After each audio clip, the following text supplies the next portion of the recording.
Behind every brand, every movement, every leader, every transformation, there's a story. And intertwined in these stories is a message. And this podcast is for you, the next gen leader, coach, entrepreneur, and influencer. My name is Travis Brady, and I'm a branding mentor and sales story strategist. I hope you see me more of a guide than a host as I share the stories behind the brands, so you can take these stories, experiences, principles, and teachings and use them to share your story with the world. Welcome back to the story behind the brand. I got a Titan here for you guys today. David Shay was one of the celebrity keynote speakers at Brand-X. He's a CEO of cybersecurity firm, speaker, coach, husband, competitive bodybuilder. We've just been talking about that. He's getting lean. His business is in the top Inc. 5000. His IT business was represented as one of the top 150 in the country. He was a nominee for the Titan of the industry.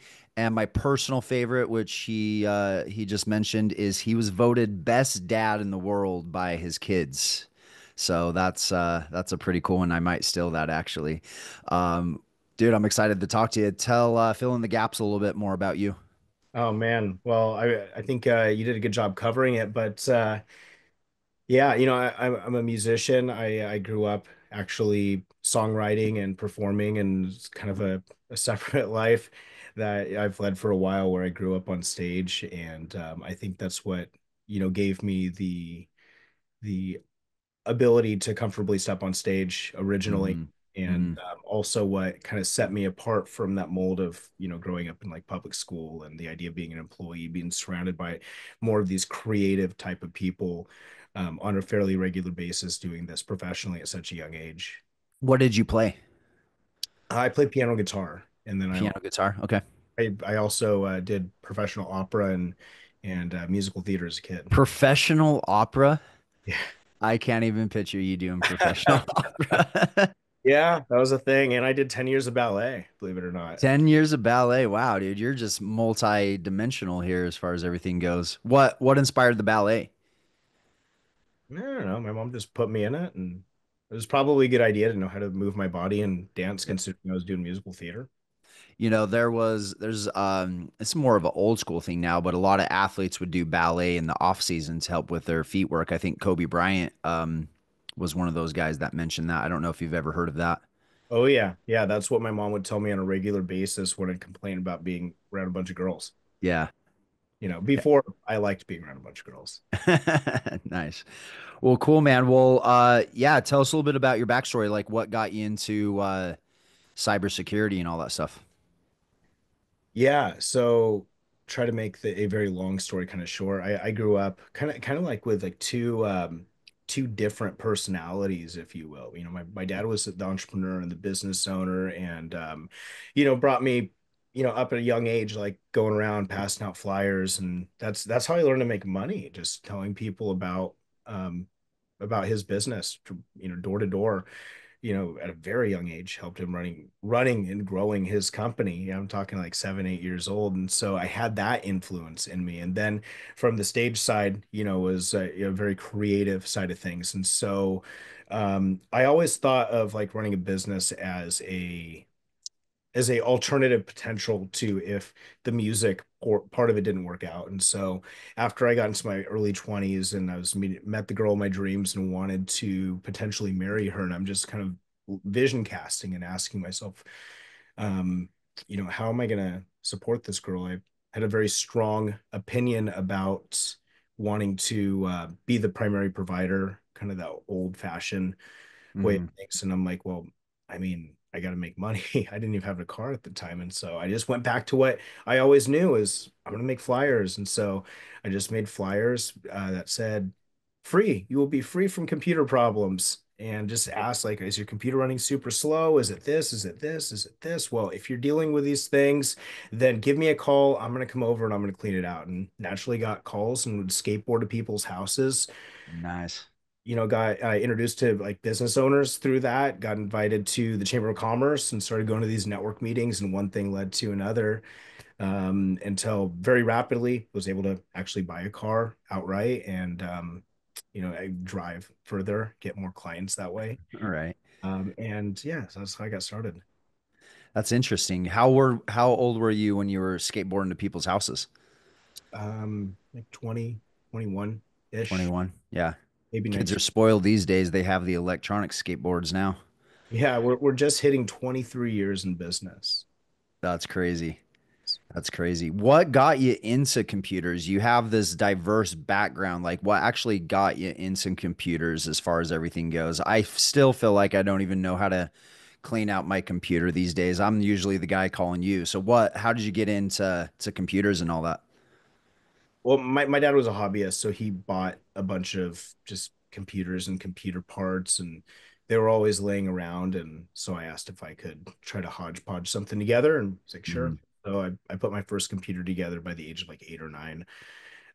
Got on the internet, started going where young boys shouldn't go on the internet, and Right, right. naturally, my parents, being good parents, locked me out. So Yeah. then I had to learn about hacking to get around that security because I'm not one to be stopped from doing what I want to do. Right.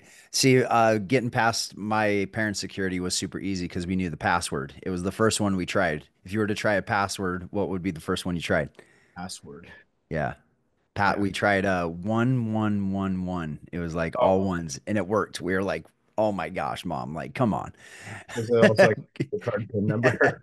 It's so funny. Me and my friend were looking at each other like we're like in junior high. We're like seventh graders, just starting to develop hair on our body, and we just look at each other like laughing at each other, like, couldn't believe that.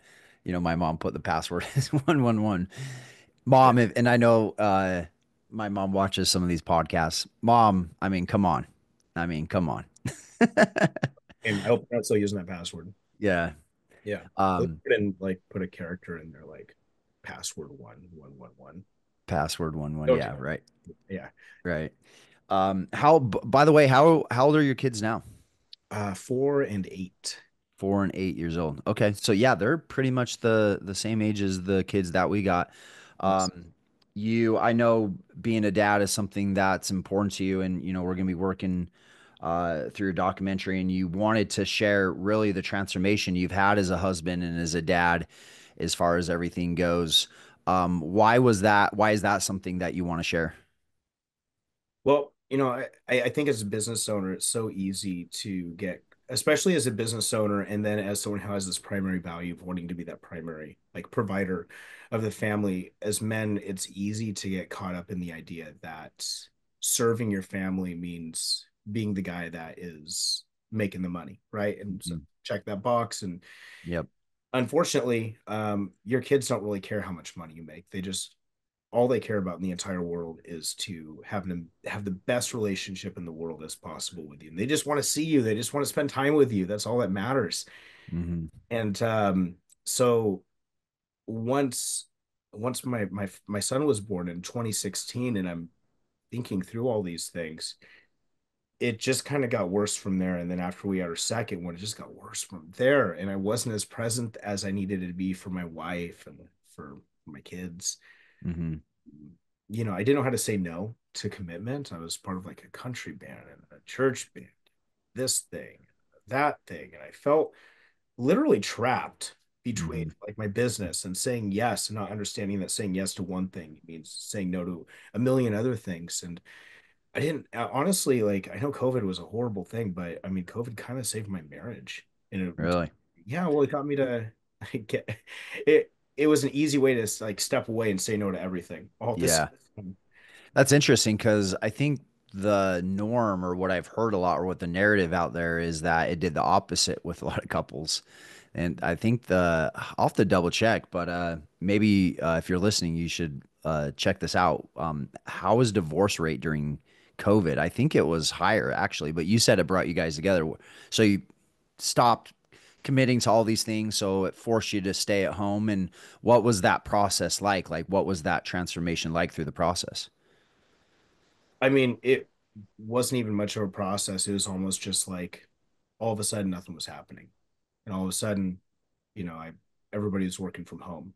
And all of a sudden customers weren't calling as much. And so I just had this Mm, huge amount of freedom and time to be present for my family. And like we did a daily walk in the afternoon in the most beautiful weather, Hmm.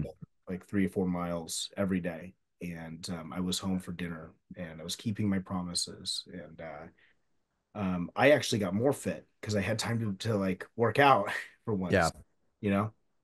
We were sneaking, I don't know how it was in California. We were like sneaking into the backside of my friend's gym to work out every morning. Like we had to like hide or park our car like down the street. And I was like, this is literally insane. This It is is kind of crazy. so So, insane. Yeah. Did yeah. you, where did you work out when you were in California? I bought a squat rack. I just worked out in my living room. Oh, okay. Actually, it's so funny. I still have everything there. I still train in my living room from time to time. And my friend Taylor is in from Utah. He's crashing at our place. And when he first Uh, got, he's like, "Man, you got your wife to say yes to that?" It's like, yeah. That's pretty funny. Yeah, I'm one of those. I just got back from the gym about an hour and a half ago. I have to be around other people when I work out. I don't know. It's just like the weirdest thing. I worked out for so long at my parents' house growing up, and I don't know. I'm a people person, and so being around people is very energizing for me, especially in the morning as far as everything goes. So I'll drive like 20 minutes to Lifetime Fitness each morning. So yeah. So tell us a little bit about like, you know, your relationship with your kids now, and you said, it was bad there for a little bit. What was that? What tips would you give to yourself, like if you were what tips would you give to a dad that may not have been spending as much time with their kids that they like, and they're getting overcommitted as far as everything goes? Because I think when people start to get into transformation into their business, I've noticed this a lot with men. They go to these business building conferences. You talk about marketing, you talk about branding, and then they walk away, and you're like, okay, what was your takeaways? They're like, I got to be a better dad. I got to spend more time with my kids. And it's just funny how a lot of those core concepts of business come back to some of those foundational things. 100%. Gosh, where do I start? I'll say this. I'm going to start with this. This is actually comes from the book Clockwork by Mike Michalowicz, and this is a very important thing to understand, especially to men who own businesses. Is sometimes you don't need a vacation from your business. Sometimes your business actually needs a vacation from you, Ooh. especially when you have staff. I mean, if you're just a one-man band, then yeah, you stop, then your business stops. But if you got a team, you have a legitimate business, you're not a solopreneur, Mm-hmm. forcing yourself and your business and your team to operate without you is going to do nothing but good. It's going to Yeah. force you to develop systems, processes, accountability, leadership, not having to run always to you for the answers of things. At some point, you have to stop and actually lean on the training and duplication of yourself that you've actually facilitated and created. And if you make your staff codependent through whether it's pride or fear or whatever, it's gonna really injure your business and you're gonna continue to do what you've always done, which is be a bottleneck in your company. Mm-hmm. I'm so glad you said that. I talk to so many people about coming to events. We do events all the years. We do one every single month. And that's the common excuse I'll get. Hey, I'm busy. I can't step away. I want to step away. I can't. The first thing you have to do when scaling a company is step away, because you Mhm. got to see what is working and what's not working. And you can't see what's working and not working sometimes when you're right in front of the problem. So that's some really good advice there. So when you started to step away from your business, what are some of the things that you started to notice? Well, my team had figured out on their own, kind of FIO figured out some of the things I didn't love, and but they got it done. I wouldn't have done it that way. Um, there were some things that needed to be adjusted and tightened. Hmm. But sometimes you just you have to be willing to let mistakes and problems manifest so they could reveal themselves. It's like if Mm. you have an underlying cancer that's undetectable, you really can't do anything about it until you know it actually exists and is there. And so you have to be willing to deal with a little bit of pain to accomplish the bigger picture in your company. Yeah, when you're coaching people or you're working with businesses, do you talk about this work-life balance with men, and what are some of the things that they're struggling with? I don't really believe in like work-life balance per se. I think Sure. it really just all comes down to intention. It's just understanding what are your priorities and then living in congruence to them, right? And then understanding how they intertwine and flow and connect to each other. So, I mean, if there is a balance, it's not, you got to understand that each item that you put on the scale is going to have a different weight. So it's not Hmm. like I can be like, oh, 50% here and 50, it just doesn't, it's not realistic. So Yeah. that's the first thing I would say about that. I believe the goal is to get your life so where it's balanced throughout the year, Yeah. right? Because there's a lot of times like Brand X when we were a month out last year, it was way out of balance. It was working 7 days a week. It was Mhm. not spending as much time, with my son. But then right after Brand X, it went into the opposite. Then it was more spending time with my son. Then it was going on a vacation. Then it was stepping away from the business as far as everything goes. And I think people view balance as this tightrope in their life that they have to constantly like balance on. And the way I view balance is, your business is over here, right? Your family's over here, your kids are over here, sports are over here, like fun's over here. You can cross this line as many times as you need to cross this, okay, throughout the day or throughout the week. And I think the greatest thing that we struggle with in this generation is we got this baby in front of us all the time and like maintaining focus on the thing that we're actually doing. You work Totally. a lot with technology, cybersecurity. How have you been able to like not let those distractions get to you and stay focused on what you're doing? That's a good question. I think it really just comes down to intention, having very clear goals and working your way backwards from those. So it's like you have this goal. It's like, I want to accomplish this thing this year or this quarter or even this week. And then you have to step back and you got to say, what has to be true in my life for that to be realistic, given the concept, like the framework of like SMART goals, right? One of them is it's got to be realistic, attainable. Hmm. You got to be able to actually do it, right? And Yeah. so if, for instance, you have this goal with your business, but you're spending all of your time doing other things, yay, you set a goal, but you actually step back and be reasonable and realistic about it. And then you got to hold yourself accountable to it. Hmm. And then, when it comes to particular potential vices with technology, like, spending all your time on Netflix or YouTube or scrolling through socials and stuff, again, that just comes down to intention and accountability, both to yourself and to maybe some accountability partners that are helping you stay that course. The way that I picture it is you want to set an actual aim. Almost like, have you ever been on a boat, Travis, before and like actually navigated that boat towards a specific course? I've driven a few like wakeboarding boats as far as everything goes, but I'm probably not the dude you want to put into control.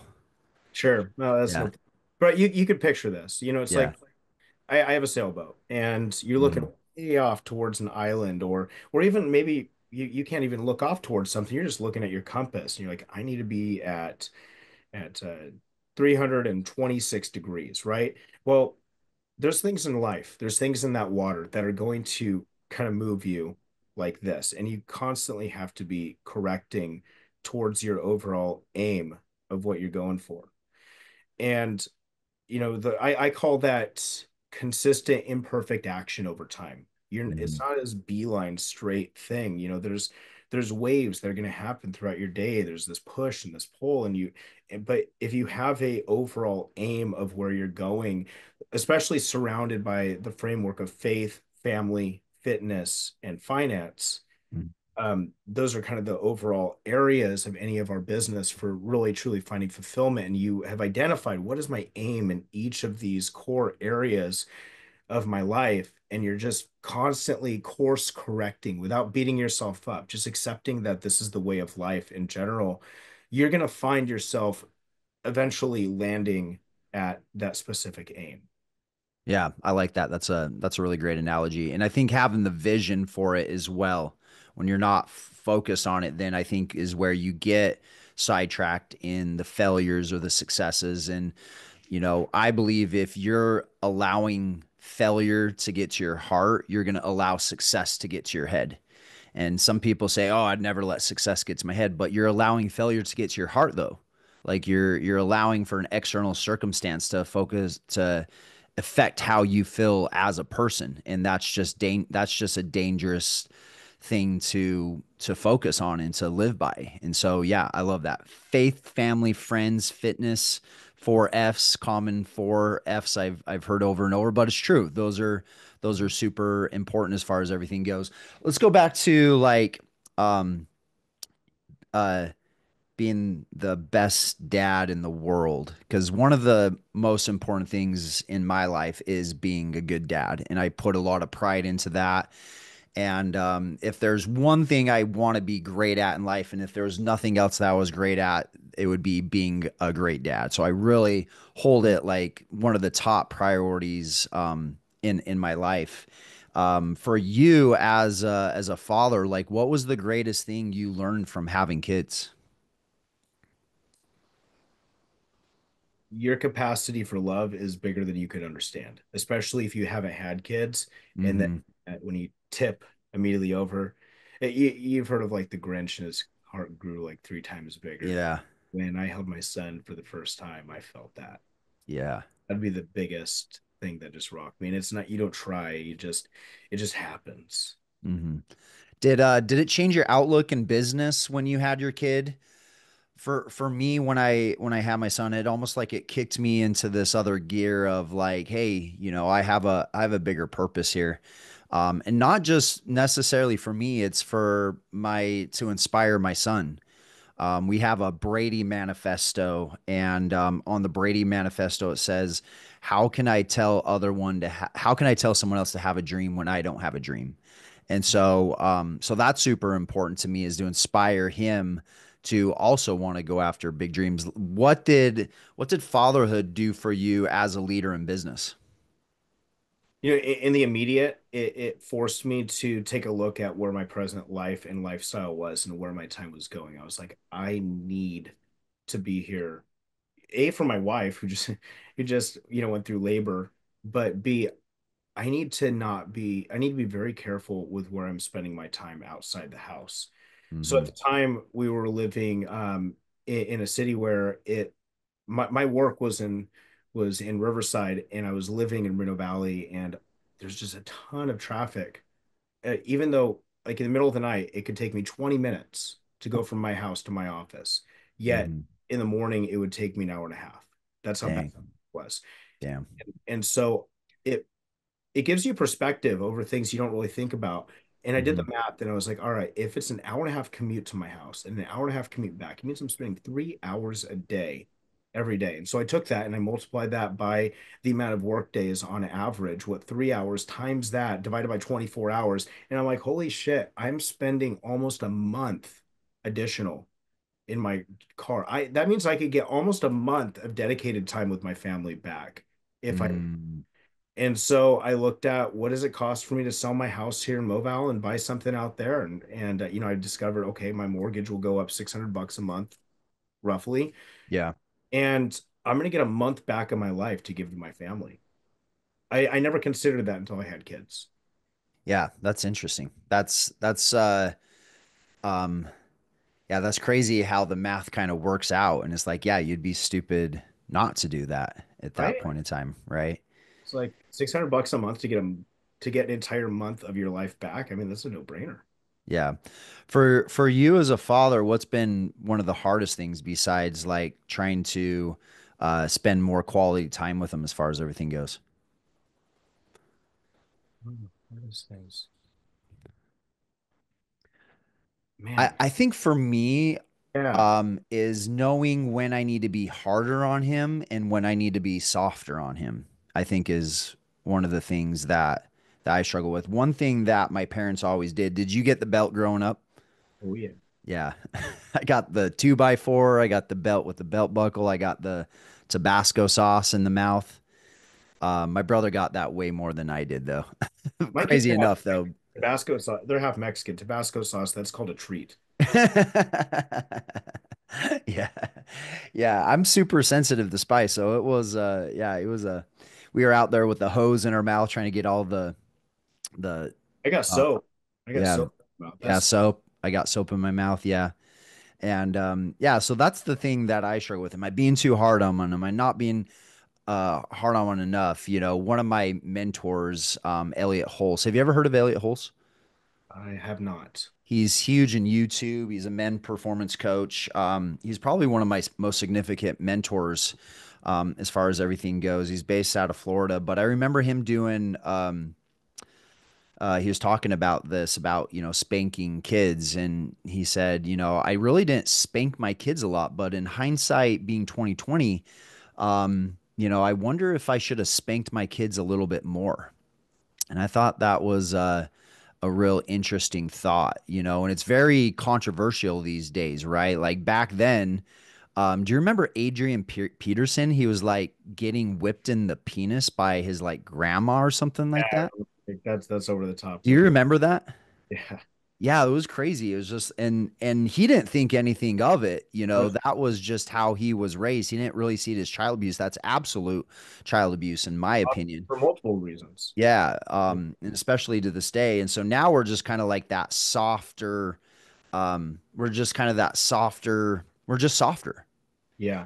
right? And in some ways, I think it's better. And in some ways, I think it's worse. And it's hard to make a blanket statement because there's all these individual things that happen. And I think, it's hard to make blanket statements. So, like, as a father, like, what are some rules or what are some things you do? Like, what are some of your like North Stars in guiding your kids and deciding, okay, how do I appropriately punish them? How do I know when to be a little bit softer? Mhm. So I do spank my kids from time to time, but at the same time, it's a tool in the toolbox. It's the right tool for the right job. Yeah. M- My my son, he's got a reset button, and it just so happens to be on his rear. But probably more important is that sin sometimes has physical consequences. And I Mhm. believe that our job as parents is to help simulate what they're going to experience outside of the home in a safe environment. And so if my son's being a punk and he's doing what if I just let continue to happen, and he does a adult version of his behavior in the wrong place to the wrong person, he could get a broken bottle shoved in his neck at a bar kind of thing. In an extreme, hopefully never happens kind of thing, right? Mhm. So I see that as an appropriate time to spank him. Mhm. But I don't use that as a go-to tool for anything. In fact, I Mhm. think probably the worst thing I ever did, it breaks my heart even to think about to this day, was the one time I told him I was disappointed in him. Mhm. I've never heard him in so much pain in my entire life. Mhm. And I learned very carefully when and if to ever use those words with him. You know? Mhm. So I've heard other guys say that. I said, the most hurtful thing is when my parents told me they was disappointed. Yeah. Because and I think it comes back to, and I don't know if you've noticed this. I've noticed this with a lot of people I've coached over the years that really struggle. A lot of their confidence comes back to what their relationship was with their parents. And we have and I want to talk about your group that you have there in California. We started the group here last year called the Brotherhood. And the other day I was like, how many of you guys grew up without a father, not a good relationship with father? Thinking maybe 40% of the room would raise their hand, maybe 30%. At least 70% of the room raise their hand. wow. And I'm just like, wow, that is literally crazy. That many people. And so they just come back like they didn't ever feel like they were good enough. They didn't feel like their dad really loved them. They didn't really, and so much of their confidence comes back to that. And I think the reason why that is because if your creator doesn't accept you or doesn't love you, then what does that mean about you? But this is where I help people like really see it a higher belief. Like you can't expect someone that's broken and that doesn't love themselves to fully love you. Right. Mm. I just couldn't imagine not having the utmost love for your child. I couldn't comprehend that because I had that same feeling when you first hold your son, he first opens his eyes, you first look into your eyes, and they say the eyes are the window to the soul, right? And I had this incredible connection. I just can't comprehend that guys just leave their kids or they just go, yeah, they just like leave out. But what I coming back to this main point, the the mindset shift that I tell people is, you know, your parents might have been a creator in earth, but your ultimate creator is God, and God always accepts you, and God always loves you. And that shift helps a lot of people start to understand that and feel that heavenly father love, if that makes sense. Absolutely. And I can relate to what you were saying. I mean, my dad went to prison at an early age, and one of the most painful memories that I have of that was that it was my teenage years that he went to prison. And the last time I saw him, I helped him kind of pack up all of his stuff, put it into a like a storage container thing because he was going to be gone for many, many, many years. And he handed me the keys to his van, and he used to take care of the family, and he was out. And that was How about, old how old were you when this happened? I want to say I was 17. Wow. It was right at that age where I needed that like rite of passage. Yeah. So what happened, the way I dealt with that, and it's funny because I actually completely forgot about that memory until only a few years ago when I went through a kind of a guided journaling Hmm. thing where we were unlocking these types of things. Uh, but the way I became this hyper overachiever because I needed to prove myself to me. I was never good enough because I never had anybody that said, "Hey, you're good enough. Hmm. You've met the mark," right? Hmm. And so it's only been very recent, like within the past couple of years, that I can confidently say I am good enough. And I'm so thankful for that because I could give that to my son. And so when he mentioned how can somebody properly love somebody when they don't actually truly understand and love themselves, that was me. And I'm so thankful that I've gotten to a stage where I can actually properly do that for my son. It's funny. So tomorrow I'm going to be volunteering as a junior instructor for a program by Bedros Keuilian called Squire Program, and it's this rite of passage experience that happens over a day where it's pretty much a day of complete manufactured adversary for the son. And it's a father son type experience where they're brought through different evolutions and different phases of manufactured adversities with built-in lessons, cultivating a bond between the father and the son, hence like the squire and the knight, if Hmm. you will. And it's this, as you go through this to the completion of it, it's telling your son you are good enough and you have earned a seat at our table.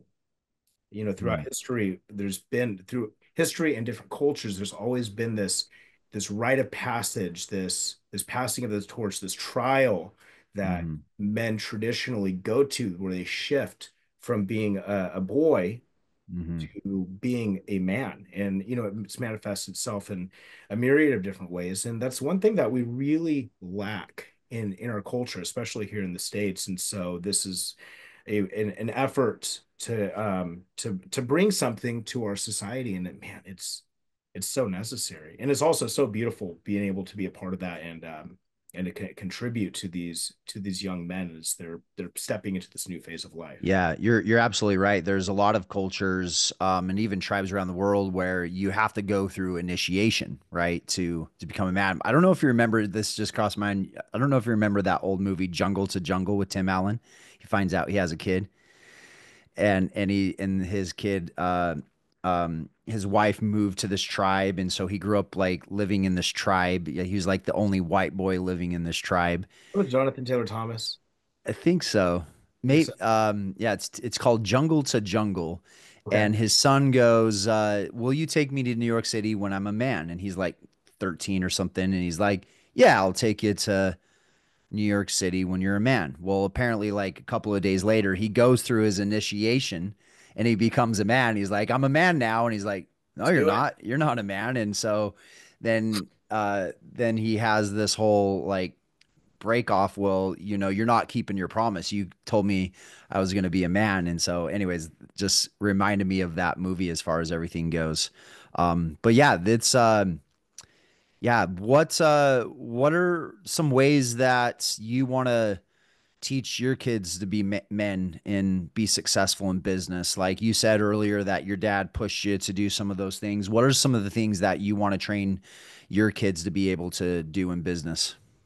Well, we sit down and we spend time even at their age going over faith, family, fitness, and finance. With my son, when he was 7, so back in like September and over last summer, we did a challenge where and I brought him in on it. He's actually the one that came up with this challenge of running a mile a day for 100 days. So it was 100 miles in 100 days. Wow, that's crazy. And to celebrate, we went and ran 10 miles in Huntington Beach.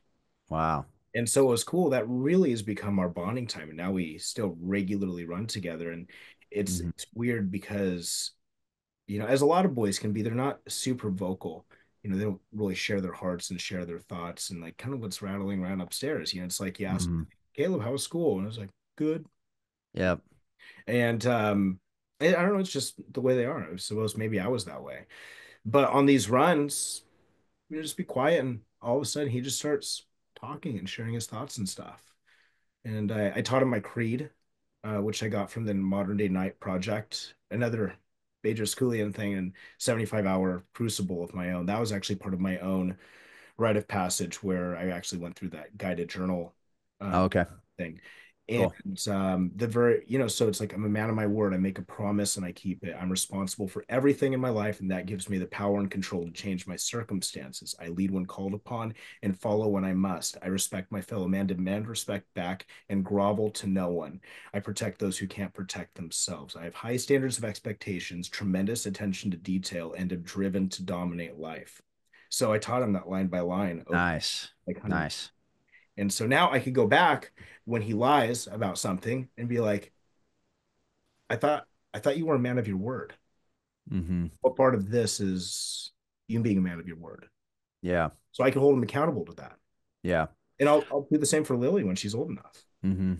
Yeah, my son's at that age where he's 4, and he starts to do little fibs as far as everything goes. And one thing I've learned, I can't remember who I learned this from, is to encourage your kids to tell the truth. You can't overreact to whatever when they do tell you the truth.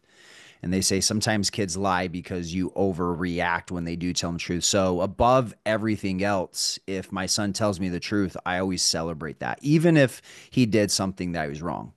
And if he's honest with me, the punishment uh, Severe. is not as severe. And I always celebrate him. Hey, son, I'm really proud of you for telling me the truth. I'm really proud of you. But we're still going to timeout and everything like that. So that's something I've really focused on. I think the number one thing for me that I want to teach my son, I want to teach him the value of hard work and being great at something, because I think that has transferable skills to other things in life. But I would say above all, the most important thing for me is for my son to have so much self-love for himself that he doesn't seek it externally in any other negative ways. Yes. That's probably the most important thing for me, because I watch people do that, right? They become the yes man. They become seeking out, porn, women, relationships that don't serve them to fill that validation. So that's one of the most important things for me, I would say.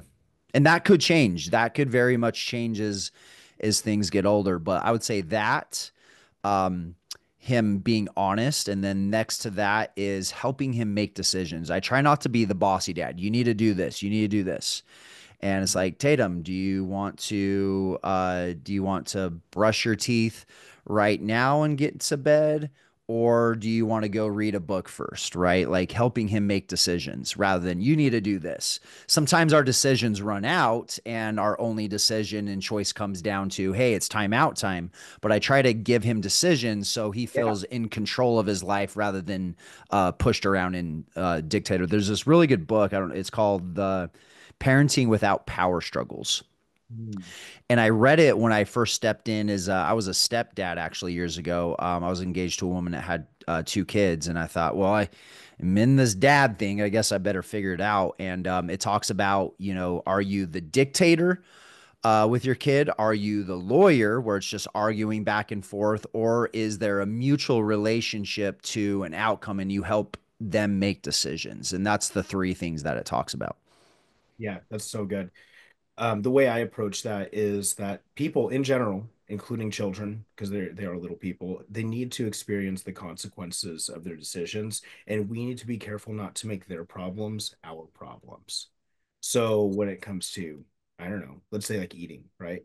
Kids, I don't know about you, but for my kids, they don't they don't like to eat, especially when we want them to, Mhm. right? And then we have to deal with them being cranky and stuff, and so it's frustrating. My poor wife, she daily battle sometimes, and I have to be like, babe, nobody's ever died from missing a meal. If they're not hungry or if they're being picky, obviously they're not hungry enough. Like, but what if they go hungry? I'm like, be fine. When they're hungry, they'll eat cardboard, man. Mhm. Let them experience the consequences of their decisions. And Yeah, I really like that. I think my mom forced me a lot to not. Yeah, I really like that one. yeah, I'll sit down with Caleb and I'll be like, all right, man, you got two choices here. You can either go do what I say, or there's going to be some consequences. So do you want to have a good day or a bad day? Hmm. She's like, good day. Like, yeah, I don't Hmm. you. I would appreciate if you don't put me in that situation because it breaks my heart. Can you Yeah. please get your shit together? What's been your favorite age so far? Oh man, I like them all. I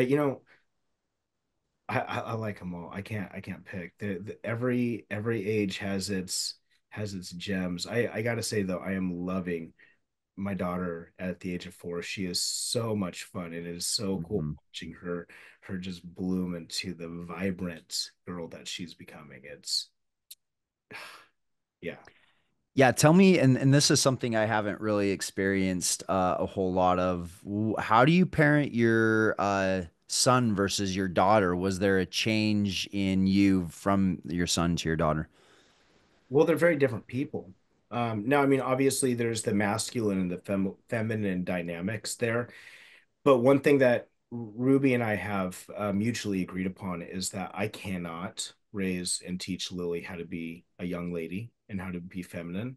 And Hmm. Ruby can't raise Caleb to be masculine because Hmm. we just don't have the minds and we're not equipped to do those things. So when it comes to my authority over Caleb in how he's to be raised, I take a point on that. And the same thing with Ruby. And so when it comes to me learning how to be more sensitive and how to connect with her, I really need to be willing to adhere to Ruby. But other than that, it's less about. I mean, like, I'll change the language. Like Hmm. Lily and I, we go on like a daddy daughter date once a month, no matter what it happens, right? And so I take her out, and my job is to teach her what it means to have a man take care of her, right? It's like, how do you, if you work at a bank, how do you tell a counterfeit? How do they train them to know what a counterfeit is? Well, they teach them so much about what the real thing looks like that by the time that they see something that's counterfeit, well, that's off. Obviously, it's not real, right? Yeah. I do the same thing with my daughter. So I open the door for her. I take her out. I bring her flowers. I dance with her. You know, Nice. so it's such a cool thing. And then with my son, I just want it to be guys going out and doing hard shit. So we go out, we challenge each other. We just do guy stuff together. We get dirty, we get rough and tumble, we get scraped knees. We just do guy stuff. Stuff Yeah. that, maybe if my daughter's into and she's a little rough and tumble, I'll be all about it. Hmm. So it's not like I'm trying to like, just treat Lily like this princess. I'm trying to adhere to their interests while navigating what I see to be right. And sometimes people will criticize me about that and say, well, you need to, rah, rah, rah. And I'm like, hey, listen, I'm going to raise my kids to what I believe to be right because guess what? I know you guys are going to try to do the same thing to my kids. The Hmm. industry is going to try to convert my son into the next client. Who the hell am I not to raise my son to understand that that's wrong? Yeah. Love it. Cool, man. Well, appreciate you coming on the podcast and sharing. Um, where can people follow you? How do people get a hold of you if they want to follow more about what you got going on? Probably the easiest place would be Instagram, at the David Shay, because there's only one. Everybody else is a fraud. The David. The David Shay, nice. Last question I forgot to ask you. Are you done having kids or do you want more kids? No, we're done. We're You're done. My done. wife, she was like, "Listen, if you get me pregnant again, I swear to God, I'm gonna kill you." Nice. Yeah, it was just me and my brother growing up and yeah, so I don't see anything wrong with that. Well, I appreciate the insight, man. Those are some good tips. Love it. If you're listening right now, I know you know a dad out there or maybe even a mom that needs to listen to this conversation. Do me a favor, copy the link, send it over. Okay, that's your payment for the podcast and listening. I try to bring the best guys to you, have a really good conversation. So if you do that, I really appreciate it. Be inspired in what you're doing. Share your story. You are the brand X Factor, and we'll talk soon. Good talk. Hey, you know you have a story to share with the world, which means you need to get on more life stages. We have a jam-packed schedule in 2024 full of events, including our biggest event year to date, Brand X. Go to benextgen.com/speak. Again, benextgen.com/speak. Or you could just click the link in the description. Fill out an application. Our team will reach out to you and show you how our speaker partnership works.